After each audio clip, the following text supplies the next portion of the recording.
All righty, so welcome everyone. On behalf of IntelliSpark and School Counselor Central, I am delighted to welcome you to today's webinar, focusing on college admissions during COVID-19. My name is Deborah Hardy, and many of you know me as the founder of School Counselor Central. I'm delighted to be with you today to serve as a moderator for our discussion, and we have a great panel here that's really going to share some amazing insight. So for the past year, we've seen declining enrollment, especially of underserved students, massive growth in number of test optional institutions, shifts in the application patterns, and more, so much more. Helping our students navigate all of this certainly has been challenging today. I think we all would agree to that. Joining me today is a distinguished group of educators to discuss how we can best support our students as they look to moving forward from their K-12 experience to post-secondary education. So before we begin our discussion, just a few housekeeping details. During our conversation, if you have any questions for us, please use the Q&A. We will be monitoring the Q&A and chat, and we will use a chat box to share our contact information with you and invite you to connect after today's webinar. Now it's my distinct pleasure to introduce you to our panelists. We have Jerry Pope, Craig Robinson, and Ralph Figueroa. So I'm going to go in order here and let you introduce yourselves to our attendees. So Jerry, go ahead. Thank you, Deborah. I'm Jerry Pope. I'm the Dean of College Counseling at Niles High School District 219. It's a large public high school district right north of Chicago. Chicago proper is a few blocks away from our school district. It encompasses Niles North and Niles West high schools, over 5,000 students. We have over 100 different languages spoken, represent all the world's religions. We have everything under the sun: undocumented students, homeless students, students that are recent immigrants. And before coming to the school district, this is my 13th, 14th year with the school district. I was on the college side of the desk for 27 years and was Dean of Admissions at Illinois Wesleyan University and also at St. Olaf College. Thank you. Welcome. Craig? Wonderful. Thank you, Deborah. Good afternoon, early evening, depending on where you are. Craig Robinson, President of College Possible. I'm in my second year in this role. College Possible is a national nonprofit that focuses on college access and success. We're headquartered in the Twin Cities, Minnesota, but we also have locations in Philadelphia, Chicago, Seattle, Portland, Omaha, and Milwaukee. We serve about 25,000 students, and we do so typically in school programs, but we also support students virtually. I'm so excited to be joined by these distinguished colleagues on this panel. Wonderful. Nice to have you here tonight. And Ralph, welcome. Thank you so much. I am Ralph Figueroa. I am Dean of College Guidance at Albuquerque Academy in Albuquerque, New Mexico. This is my 19th year here at the Academy, working at this mid-sized, medium-small independent school here in New Mexico. Before that, like Jerry, I also worked on the college admission side, first with Occidental College in Los Angeles, and then Wesleyan University in Connecticut. So worked on both coasts before coming here to this side of the desk. Awesome. Well, welcome everybody. And we're going to have some great conversation today about your experience, what you're seeing, and how COVID-19 has really impacted college admissions. So I'm starting to think, what is the most significant impact that the COVID-19 pandemic has had on college admissions for the current school year? I'm going to open it. Who wants to go first? I'll jump in. Yay, Jerry, thank you. Well, we saw a shift last spring when all of a sudden students were sent home. I know that my school, my two high schools, basically in the middle of March, went remote. And of course, everybody was panicking because of the pandemic and a lot of unknowns and people fearing for their health. Colleges sent students home, and with that, colleges lost millions and millions of dollars in room and board and other things. students had a new way of living. You know, they're going remote and they're living at home, and some parents lost jobs and lives were turned upside down. And that continued through the summer and this year. There's still a lot of unknowns, and I think it's a very stressful time to be in college admissions. Overall, it appears that colleges, in terms of the data that we've seen, their enrollment's down about 22%. And what's interesting about that is that some of the students that they were hoping to show up didn't. Some stayed home and did remote, and some completely checked out. And what I'm seeing, especially for our school district, is that, and I think this is probably, if I'm guessing, true nationally too, a lot of the students that didn't go on to college were predominantly first-gen low-income students and students of color, many who parents serve on the front lines, many who ran into health issues with COVID, ran into a loss of jobs, and many of those students had to stay at home and work. And college just was not on their radar screen. Right, So right. the ramifications are significant, because having been in college admissions, when you lose a good chunk of your class, it's not just that freshman year, it's all 4 years. And so colleges were already struggling because of demographics with dropping enrollment. Now you add a pandemic onto it, the long-term consequences are pretty significant. Thank you for that. Ralph or Craig?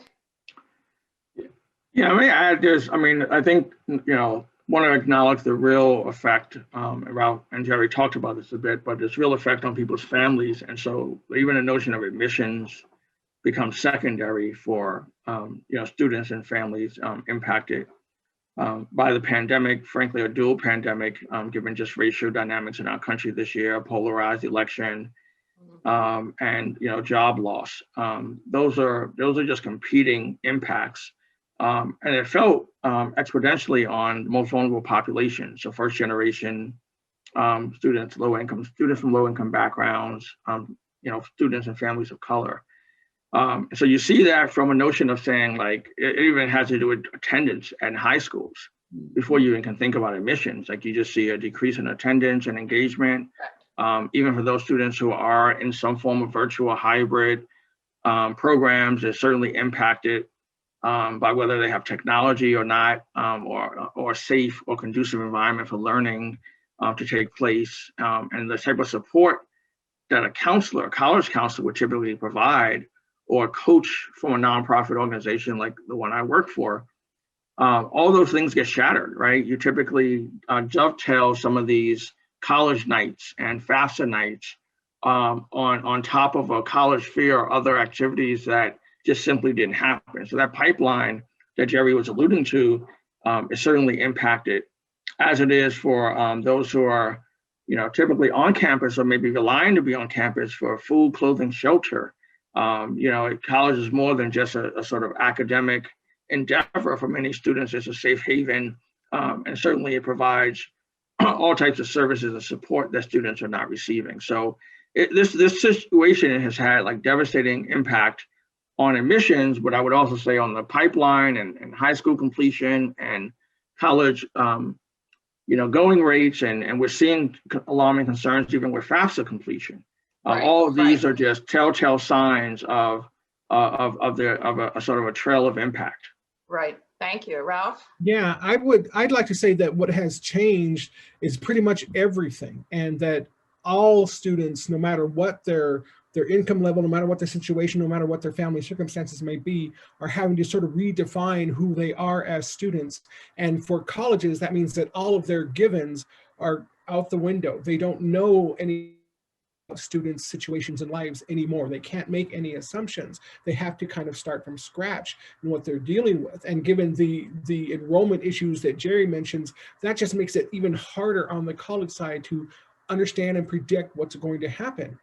And Jerry mentioned something about, colleges have to realize it's affecting all 4 years of their enrollment, and Craig mentioned the pipeline, but it's affecting all 4 years for high school students too, because at first colleges said, we have to figure out what to do with this senior class, this poor senior class. Now they're realizing, oh, the rising juniors have this big gap in their experiences now, and the sophomores are going to have it too, and the freshmen are going to have it too 3 years down the road.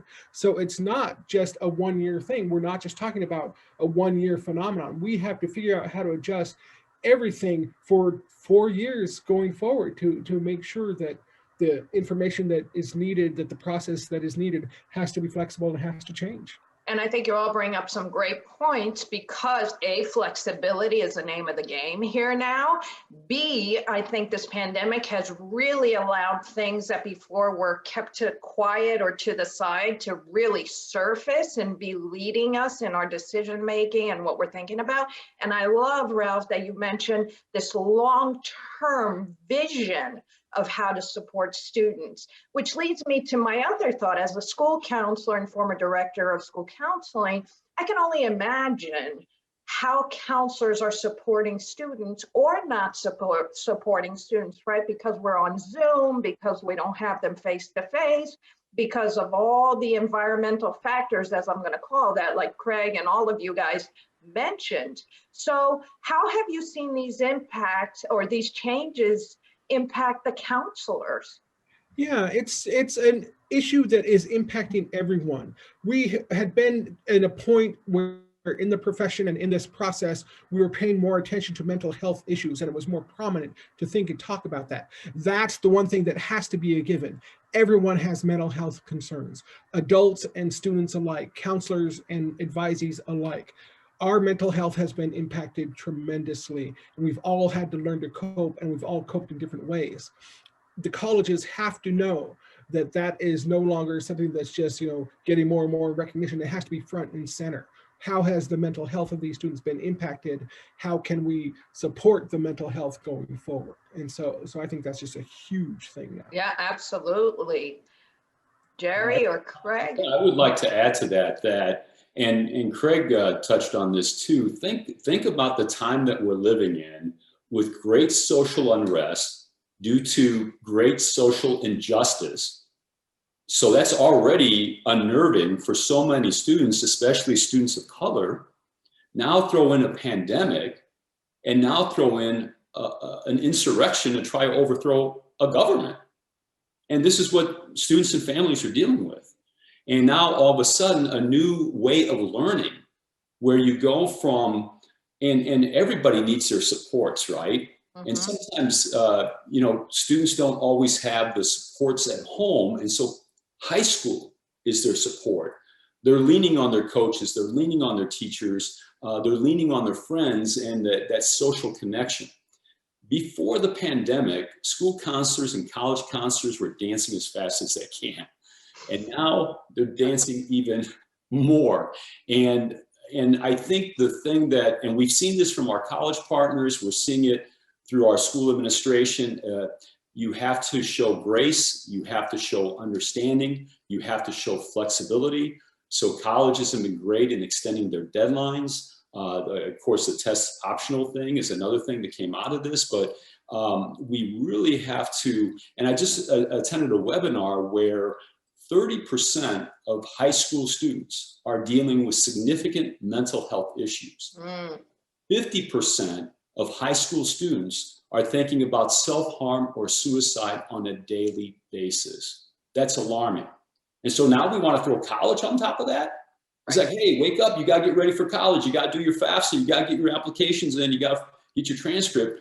And that's the last thing on my mind because I'm trying to support my family and maybe I'm working a full-time job after my last Zoom meeting. That's great points, Craig?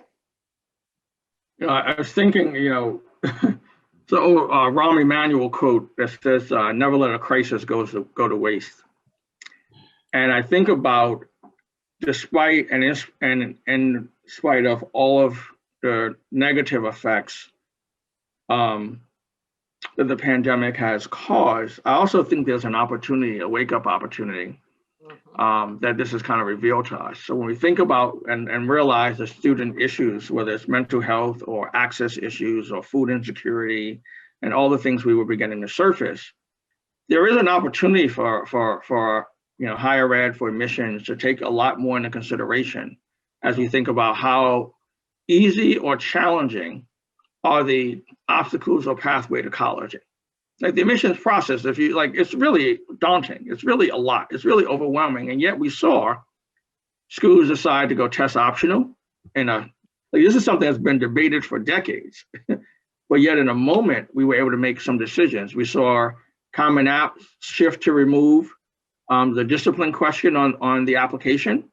Like we're beginning to see some things happen in sort of in ways that may have otherwise taken decades to happen. We saw schools respond to technology challenges and figure out different ways to support students who may be at home but not have the technological capabilities.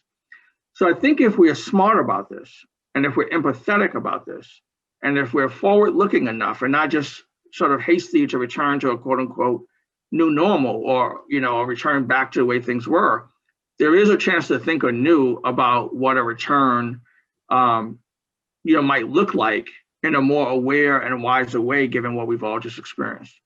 Absolutely. I think you all bring some great points, and change is absolutely a good thing, right? And take an opportunity from negative to positive.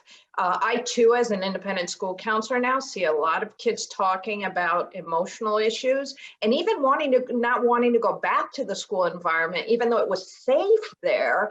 Now there's a disconnect. I don't know people. I've been away, who am I going to go to? I have to build that trust factor over and over again.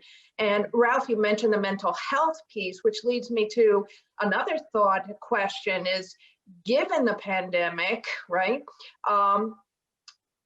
What are underlying social emotional issues that may impact a student's decision to attend college or to make that final process? I know right now I'm dealing with a what if. What if I don't like it? What if if the students on campus aren't like me? What if I can't academically succeed? I call them the what ifs. So what are some of the social emotional issues that all of you feel are impacting this? We'll start with Ralph. Yeah, I think that going back to what Craig said about this crisis also providing some opportunity, we have really used this as a chance to have our students examine the concept of why college. Why are they going to college? What do they want to achieve? What are their goals? What kind of person do they want to become? And even though we are a high-powered independent school with the super college-going culture, we tell them to take a step back, because that culture is the school's culture. That's not necessarily your plan and your path. Really take a moment to reflect what you're doing. And I think that is a good opportunity, and it really has been driven home stronger for students than it ever could have been before, because around them. Is it staying home and taking care of your family? Is that what you need to do right now? If so, we will support that. Is it going to school quickly so you can get a bigger income to support your family? We'll support that too, but we're making them pick up the idea and really take some time to consider it. And I think that's been an invaluable benefit to this crisis. Great. Craig? I'll just go up the list. Yeah, I mean, so I appreciate this notion of returning to the why and why college. I think that's an important one. I think the other important one is around active listening. Oftentimes as adults or advocates or coaches, parents even, we're quick to want to jump in with our opinion or thoughts or know what's best for someone. But it's really important right now that we really focus on active listening to those that we're working with. What are their interests? What are their fears? What are their concerns? And what are legitimately their questions? And not just rush to answer or one size fit all. Because I think it gives you a chance to really build genuine relationships when you can empathetically listen and understand what's on someone's mind and be able to think about the long journey and not just the immediate. And then also ask active questions so that a student can think about their choices so that they can ultimately make an informed decision. And I get both sides of it. Sometimes it's tempting to take time off, and sometimes it's tempting to rush in and say, I got to plow through it. But I think no matter where students are, and so there's also a continuum of options, but I think we have the opportunity to get better at listening and coaching and figuring out how to align to students' needs and not just what we think is the right answers for them. Perfect. Jerry? Well, I think sometimes our families and students might be shocked because as the Dean of College Counseling, I sometimes throw it out there that college isn't for everyone. right? And there's very successful vocational and trade programs as well. Some of our students have been very successful as young entrepreneurs, starting up businesses on their own.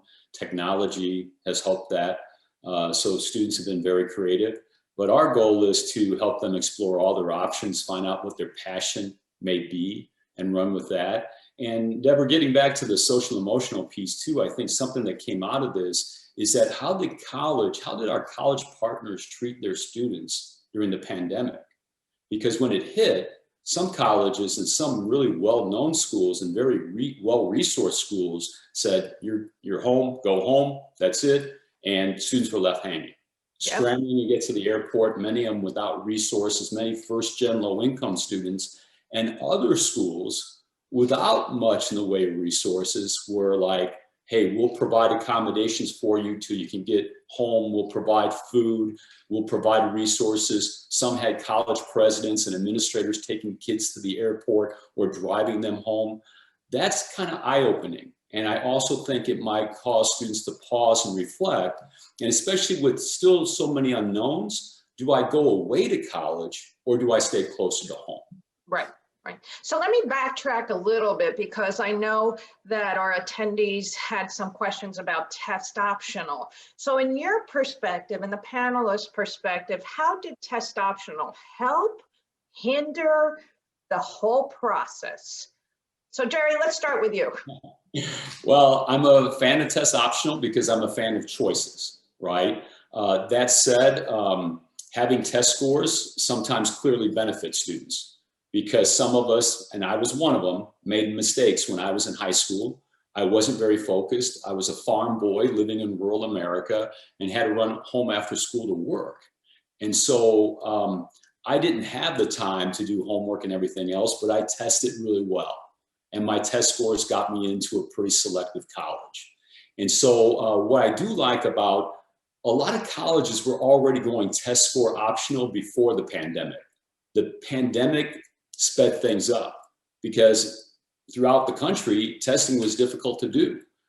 Test sites were canceled and students couldn't take tests. And so colleges didn't want to lose their applications coming in. And so they went test score optional, and it really forced colleges to do the work that they should have been doing all along, to do a holistic review of students, to look at their course prep, look at their grades, look at their essays, look at all their activities and everything else, and make an informed decision. Thank you. Ralph? Because I know you mentioned test optional before.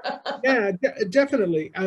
It was forced on the colleges, and it is kind of ironic, and Craig kind of alluded to this earlier. I mean, there have been strong test optional institutions for 40 years now that have been providing data and providing information and letting colleges know you can do this and we can show you how.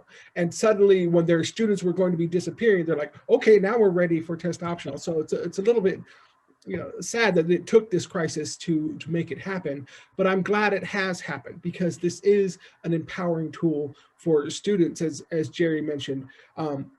It's let students make the examination of the question, do my test scores, if I have them, truly reflect who I am as a student? And if they have scores, they're able to make that decision. We all still have a lot of students who weren't able to get tests. I still have, a large number of my senior class that never got any standardized tests. And for them, it became a critical move on the part of colleges. So it was a really good thing. And although I was a little cynical at first of the colleges, they were just doing it because they needed it for their own survival. I have also, and I must admit, been impressed by how seriously they took the change and how far the colleges went to retrain their staffs, to reach out to the test optional colleges and get help and get input from those experienced admission officers who'd worked in test optional environments to really relearn how to look at an applicant and be more holistic, like they'd always said they were, but they never quite were. So even though, I was cynical for the reasons it was caused, I looked at it as a good opportunity, and I've been impressed by how the colleges have responded to it. Excellent, excellent. Craig? Yeah. So I think, the notion of test optional is like a part of a question, but to me, it's like, it's a necessary part, but it's not a sufficient part of the question. I think pushing it further, I would say, how do we think about holistic, assessments, meaning holistic review of the whole student, the whole person. And if you think about that, you start taking a different approach. You may look to take an asset-based approach. You may take a culturally responsive approach. You may think about what resources does that student have, and based on the resources, how they're taking advantage of those resources afforded them.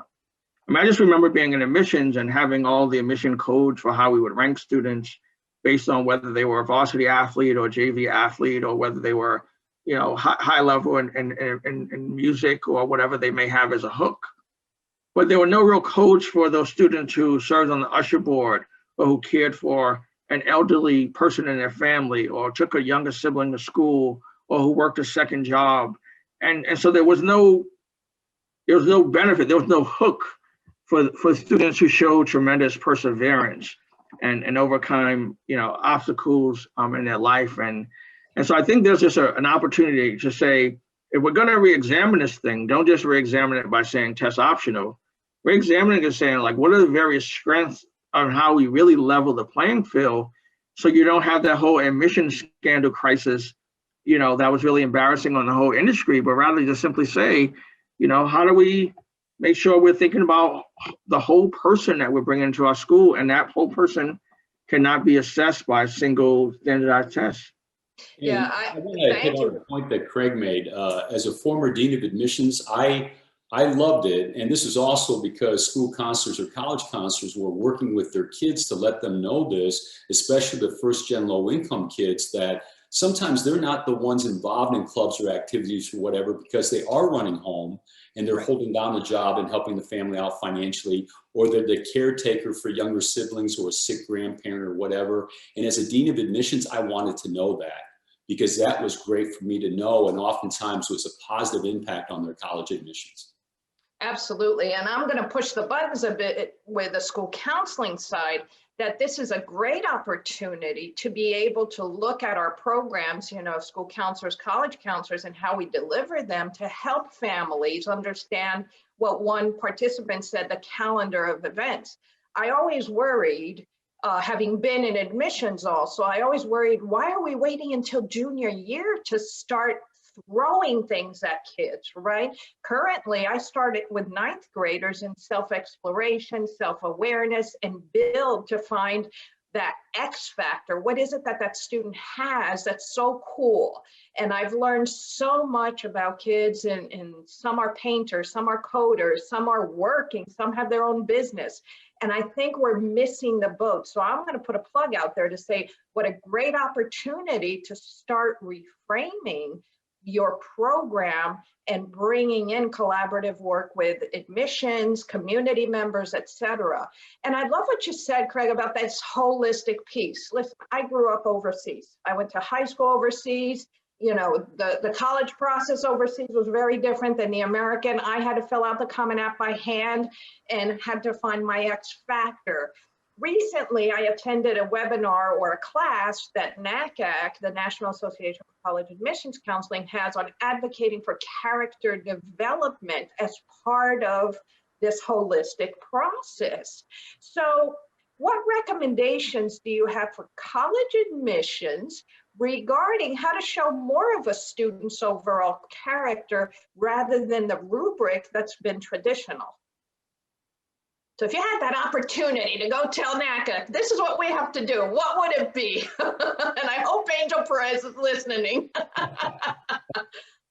Well, I'll tell you one thought comes to mind. I think if you frame that question, so here's the thing. If you take a step back, every college believes that their set of questions are designed around a methodology that's important to them.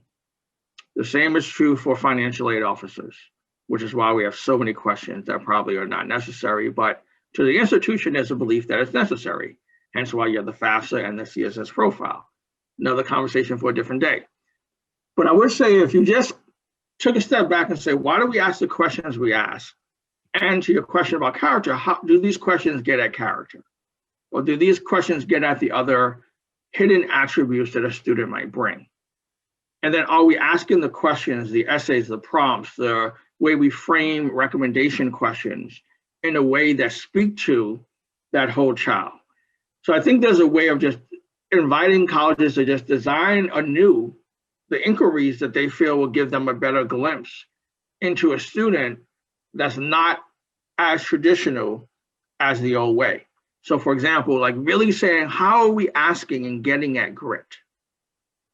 How are we really asking and getting at perseverance? How are we asking and getting at, all the, instead of just a specific character like questions and I think about, Duckworth's work, but how do we just frame it in a way that surfaces from the application, from interviews, from short essays, from recommendations in a way that allows more students to shine because of their lived experiences. Mm-hmm. Great point. Great point. Ralph, Jerry? And maybe it's, taking a step back even further. Why are we asking them to put this in writing in the first place? It's not necessarily going to be a written response, a prompt that is going to get at that. We have to look, totally towards what they want to find out. What are those qualities that they want to see? What are the things that they're going to value in their community? And then what is the best way to get at those qualities? And a lot of them will be just new questions and new ways of looking at it, but some of them might not even be written questions at all. It might be, I don't know what it'll be, but I think we just need to sort of throw out the presumptions. As you said before, there's no more one size fits all. There's no more, presuming that the old way is going to fit. We have to redefine how we get at a holistic process. I love the focus on character because, again, having served on the college side of the desk and at two very traditional residential colleges, that I'm bringing a student into our community. And will you contribute to that community? And there's a lot of ways that students can contribute. And I reflect back on times when I would interview students on campus, and whether it was for a scholarship or whether it was for admissions. And I think they were always taken aback by my questions, because I would start as like, hey, I just want to know, what are the 3 most important things in your life? And for many it was family and friends. Family was always, and going to college to support mom and dad. I mean, it tugged at my heartstrings, right? And what are you passionate about? And describe to me your perfect day. I remember one young lady who just like, well, I would get up really early in the morning and head to the public library and all that. And I'm like, I kind of started giggling, and I'm like, she's like, what's so funny? I'm like, is that really your perfect day? Now, if you weren't talking to me as the dean of admissions, what's your perfect day? And she goes, well, my perfect day is I would love to sleep in. And then I hope that my mom would make blueberry pancakes. And then I would chow on the blueberry pancakes, and I would get a group of my friends, and we would go to the beach in Chicago at Lake Michigan, and just have a lot of fun and go skateboarding. I was like, that's what I want to hear, and I think back to a young man that I recruited my first year as a dean of admissions who had a solid GPA, but his test scores were not qualified for my school at a time when we required test scores and we had a really high average. And I had to finagle the admissions committee to accept him. But he became a Dean's List honor student because all of a sudden he had a home, and he had a safe home, where before he was living out of an abandoned car and going into the public library at night to sleep and clean up and everything else. And in interacting with that young man and getting to know him as a person, I just knew he was all about giving back. Right? I want to give back to my community. I want to mentor other students like myself. And I'm like, boy, I'm going to take this kid before I'll take that national merit finalist who's the 4.0 and perfect test score, but he's never contributed to his school. So I think it's nice to see that character is going to be part of it. So on the idea of character, let's think to our environments, our school systems. What would be one thing you would like to see changed in the way we work with students, right, to support in this college process that brings out character more? I don't know if that question was clear. Well, I think there's 2 things I would mention. I think one is the notion of that we develop our character over time. And not sometimes when it comes to young people, we judge them, especially in high school. We judge them for youthful indiscretions. And then we assign a label to them as troubled or bad or without character or whatever the case may be. And then other times we talk about character, we sort of look at it through a middle class, and even if I argue, a Eurocentric lens. And also like there, we see like some people who have acceptable character and others who don't. So I think we have to like just align and on what we mean by character. And again, see, I think about just, I grew up in a Caribbean family. I just think about the values and of my community and my family and my neighborhood. And even though my neighborhood and community may have been deemed in poverty or by some standards depressed, it was a loving, vibrant community with deep values and character. But you put it on the news, that's not the imagery, or you put, in the associations with growing up as a young Black male in Brooklyn, East New York, where I grew up, there's a different mindset. So I think we have to challenge even this notion of what we mean by character. Otherwise, we're going to look at folks through a sort of different set of lens and not appreciate themselves, their community, their development, their heritage, their family. We're going to just simply try to assess them against a standard that doesn't appreciate them for what they bring to the table. Yeah, great point. Ralph? Yeah, I think that a key is to have conversations like this where we talk about the big issues, because even in the midst of this crisis, when so many things are changing, there are still huge changes that are not going to be easy to impose on the profession. And we need more people willing to take a step back and say, why have we done what we've done? What has worked and what has not worked? Are we happy with the students who we've ended up with? If we could find a different type of students, what would it take to find them? I think we just need to start asking these questions and be willing to be bold and try different strategies and different tools. Right, great point. If I could follow up on Ralph's point too and tie it into Craig's, I think that I've always said that there's a secret language to going to college that unfortunately our most at-risk youth aren't aware of. And those that are second, third, and fourth generation know that language of going on to college. Mm-hmm. And we have to do our best as college representatives and school counselors and everything else to help our students learn that language, to take those steps, because just the word FAFSA, that you got to get your FAFSA in. Well, you know what? As a first generation kid, that meant nothing to me or my parents. Talking about deferred admissions or rolling admissions or, early action or whatever. There's so much terminology that we use that we take for granted. And I'm constantly reminding my team, we have to realize that we're working with families and students that may have no knowledge of the language that we're using. And we're not helping if we don't do our very best to make sure everybody truly understands the next steps to getting to college. So just to get an overview of your programs, the way you work with families, I know setting up a calendar, I use a quotation calendar of when do I introduce certain terminology or when do I introduce a certain activity to get kids connected. Can you each of you give me a sense of your program and how you connect families and kids to this calendar of activities for admissions? Craig, I'll start with you. Sure. So we don't think of it as a traditional calendar, but it is one. We think of it more so like a scope and sequence, that we have a curriculum where we start in 11th grade to 12th grade and then support students through 6 years out in college. And across that time, there is a scope and sequence, a curriculum, of touch points, key messages, key activities that are designed to build on one another to over time empower and enrich students with the college knowledge they need. My general point of view on this is that we ultimately aspire to help students learn how to make informed decisions. Like, we don't want to be the decision making for them, and we don't want to be the perpetual crutch. What you really ought to do if we're doing this work well is, if you think about just over time, I remember my kids, they started out in Montessori school, and I remember showing up on the first day, and the teacher gave an example of the old traditional water bottles. And they said if a student couldn't break the seal, a child couldn't break the seal, and asked them to open it, they would first crack the seal, and then they would put it back, and then hand it to them. because once the seal was cracked, they could actually open it and they would learn the mechanism until they had the strength to be able to crack that seal.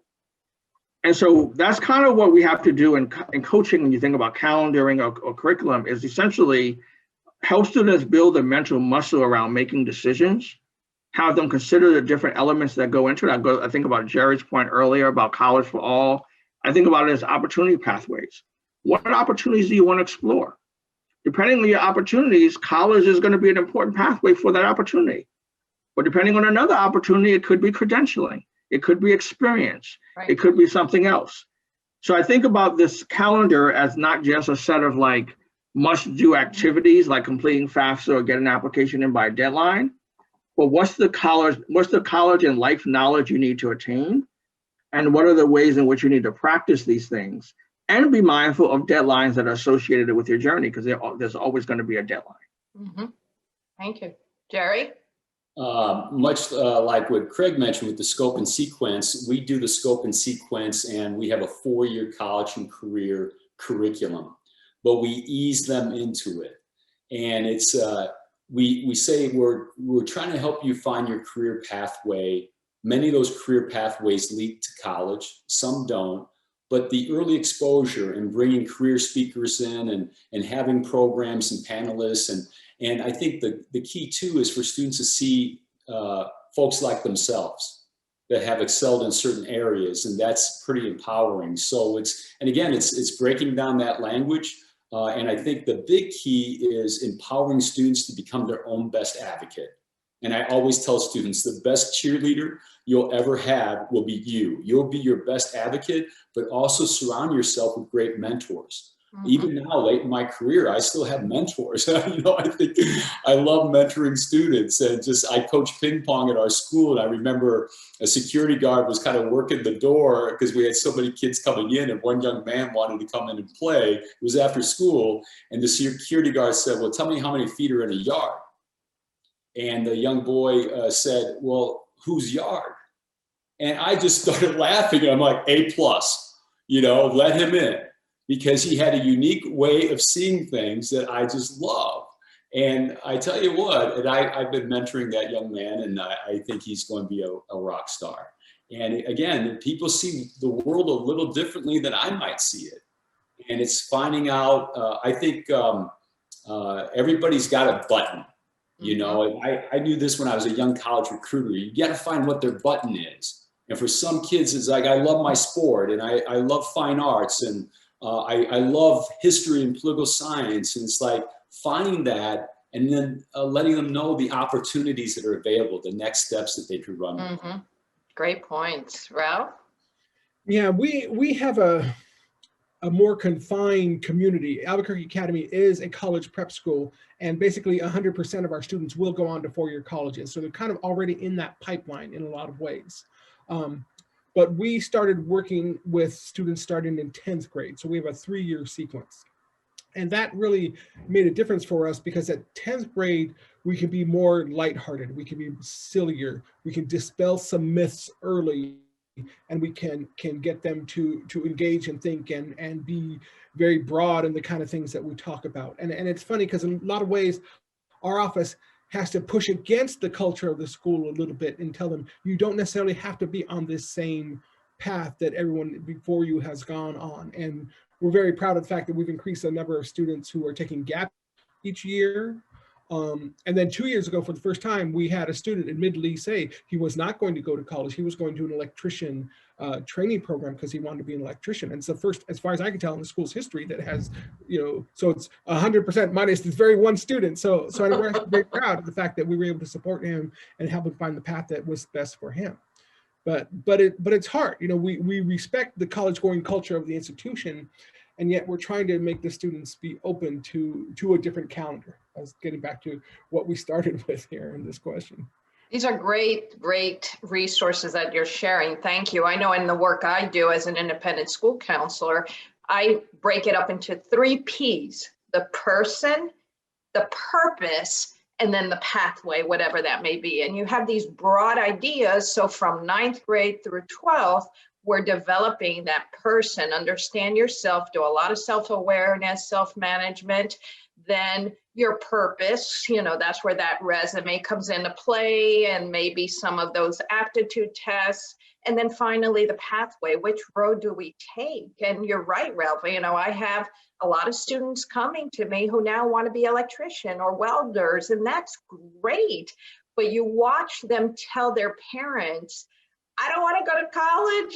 The expectation of going to college is not me. And you watch the parents' jaw drop. And that's a good conversation and a transparent conversation we as counselors have to have with families, that it's okay, right? So thinking about good conversations, obviously learning has been an issue in general. I think we have not only tapped admissions as a changing environment, but our school systems are learning how to educate students differently throughout this pandemic.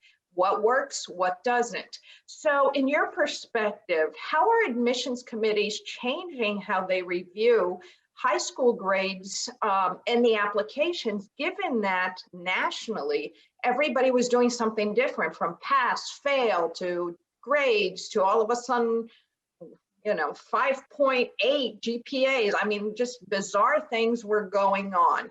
So what have you seen with the grade factor? Yeah, college admission officers have always known and had to balance treating each student in the context of their own school, because schools have always been very different in what they've done. And so they've gotten very good at sort of switching gears. I'm at this school with this grading system, and this is how it's going to be. And so they've had that skill already. That's already been a big part of the process. But this year, the difference is that now the grades at my school are different this year than they were last year, and that's the problem. Every high school that they're working with, now what they knew before might not apply anymore. And so it's just been incredibly challenging for them to have to rethink what they thought they knew and to try to adjust. And so I do not envy the burden of having to make sense of everything that's happened, because we have all seen so many different systems and so many different approaches. Mm-hmm. And I think that what they're going to come down to as a default as, again, looking at every student in the context of their school and what the whole school is doing, because that's all that they can do. Mm-hmm. Mm-hmm. Jerry?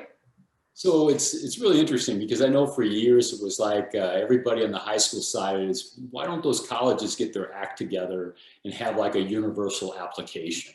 Well, you have the universal app, you have the common app, you have the coalition app.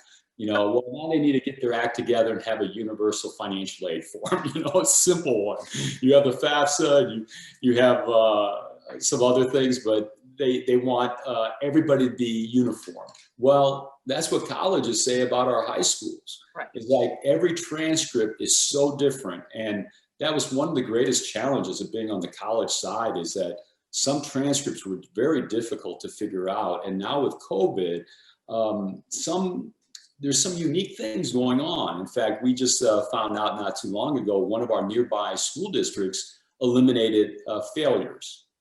So there could be no Fs awarded on their transcript this year. Now, I do hope they're informing the college partners of that, because I think that's a big change. We changed ours a little bit this year, is that if a student was failing a class, the teachers now had 3 options: to fail that student, to give them an incomplete, or an audit.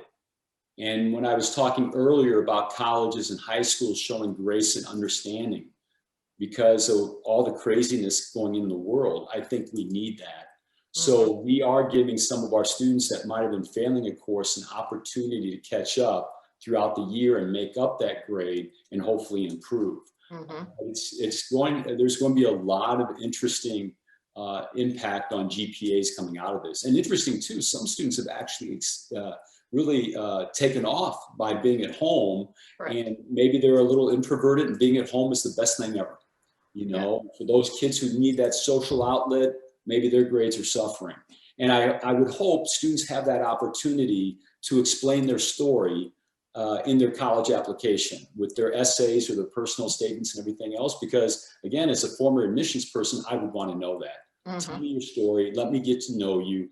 Again, every college admissions office is like, we're more interested in trying to admit you as opposed to being more interested in seeing how many students we can deny. Right, right. Craig?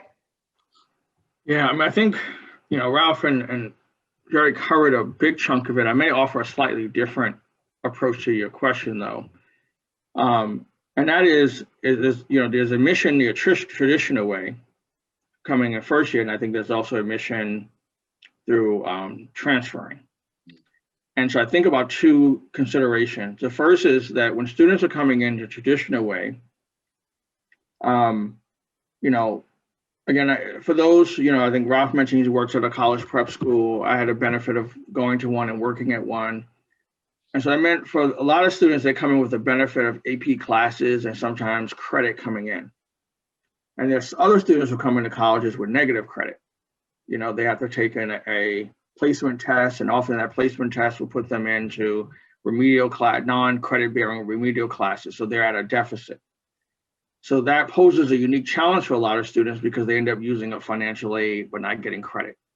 So I think about that as a challenge and opportunity for colleges to consider as they relate to admissions. And then second is that for a lot of students, they may go to a community college or a different school, even a four-year school, but then transfer and then lose credits when they transfer or not have credits recognized. And so I think that poses yet another gap and deficit for certain populations of students. So no matter how colleges are thinking about assessing students as it relates to the pandemic, I think there are some pre-pandemic inequalities that existed on both the admission side and the transfer side that ought to be addressed and considered holistically in addition to how we might factor in, you know, the pandemic, how people are rating students through a pandemic. And I think that's a great point that all of you bring, because I know I've looked at some of the school profiles, right, in my neighborhood here and students I work with, even some students that I work with that are in other states, and profiles are not identifying the pass fail on there. And my hopes is that school counselors or college counselors, as they're sending out the secondary reports, they are identifying what's going on. So that's one. Two, I'm not sure all students, you know, I'm going to make a broad thing, but all students are really telling their story because they're afraid that by telling the story, they now are weak candidates. So these are some of the things I've heard. I don't want to tell them that unless, of course, they're appealing a deferral or something of sorts. But initially, they don't want to go down that road. It's very scary because they really believe that if they tell that story, admissions will not accept them or give them a fair chance. So we have to find that balance there, right? Thoughts on that? Well, I do think we get caught up in, the focus so often are on the most selective colleges, right? And that, you know, a lot of that plays into the media and everything else. The reality is overwhelmingly, colleges are accepting the majority of the kids that are applying to their schools. There's a lot of great colleges out there. And I've been pleasantly surprised over the years that even some schools that have always been known as pretty highly selective have shown a lot of flexibility in terms of admissions. Agree. And those students are successful. You know, it's like when I admit a student, I'm saying you have what it takes to succeed at my school. And I'm going, hopefully the college is going to take the approach that I'm going to do my very best to help you succeed.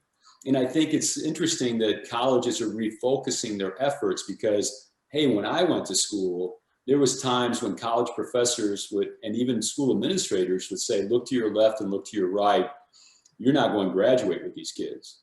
And nowadays, I hope colleges are saying, look to your left and look to your right. These are the classmates that you will graduate with in 4 years. So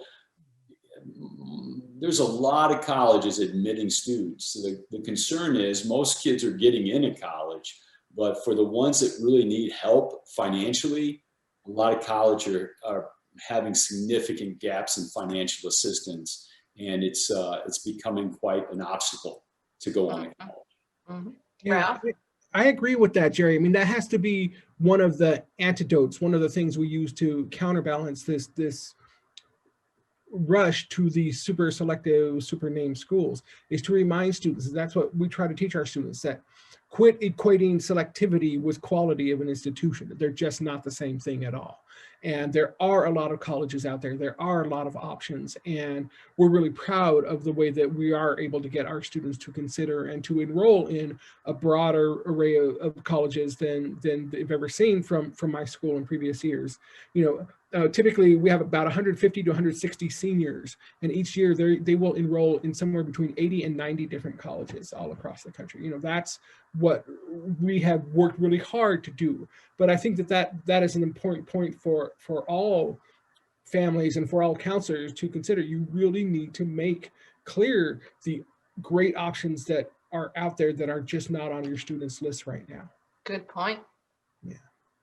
Yeah, I'll add something different because I think Jerry and Ralph nailed it. I'll just say that I think this is also an opportunity for us to think about admission plus, the extension of admission, which is what the rural high schools, organizations like mine, and colleges can play as we think about bridge programs, as we think about helping students to effectively transition, as we help about students creating a persistence pathway and plan.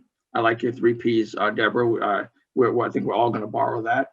And as we think about helping students get onto what an ultimate career pathway will look like, because college, for as good as it is, it's a means to an end. And we have to make sure that students are beginning with an end in mind about what their college pathway will lead to. Oh, you can borrow it. You guys can use it. But remember, it came from Guided, from me, because that was always my struggle as a school counselor. How do I deliver what's right for kids, right? So to close our lovely session, and I can't thank you all enough, just quickly in the few minutes we have, what advice would you provide to our attendees, to counselors, to set students up for success? So Jerry, I'll start with you on the spot. Well, I think probably the best thing that we can do is to be real with students, that I think sometimes we give the impression that just getting into college, everything's going to be all right, and there you go, and you're on your own. The reality is there's a lot of things that are going to hit them upside the head.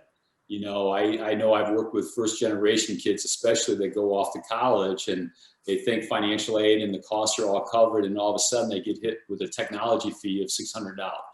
Mm-hmm. That was never expected, right? And for many students, that's the end all be all. They're dropping out of school.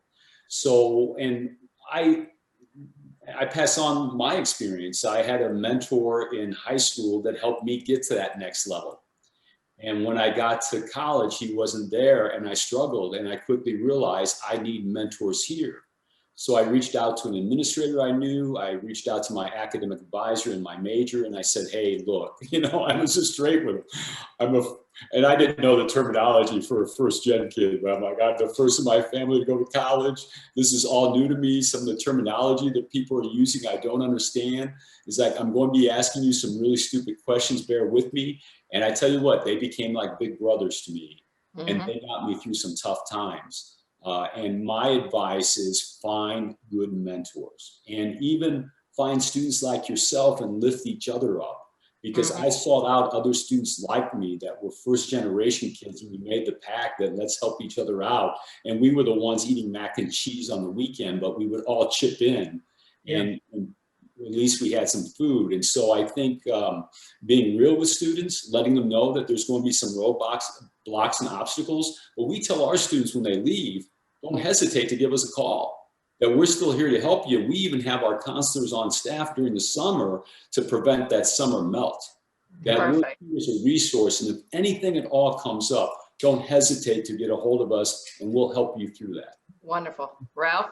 I will just throw in, going back to something Craig said, we've got to know that there's no more one size fits all.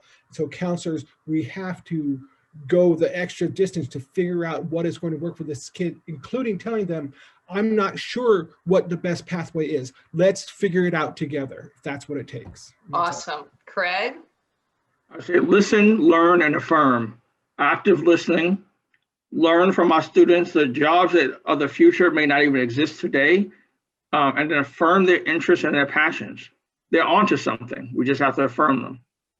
Amazing. So I want to thank all of our panelists, Jerry, Craig, and Ralph, for a wonderful conversation that we had tonight. We also appreciate IntelliSpark and School Counselor Central for bringing us all together this evening, afternoon, evening, wherever you are. Just a little message to learn more about IntelliSpark's innovative technology for providing the holistic student support and access their student success tools at no cost. I urge you, please visit intellispark.com. It's a great program. Also, a recording of the webinar will be made available, and I invite you to share it with colleagues who couldn't attend. So once again, thank you so much to our panelists for this thoughtful conversation, and to all of you for attending this webinar tonight. Have a wonderful evening, everybody. Bye. Thanks, Deborah. Bye, everyone. Bye-bye.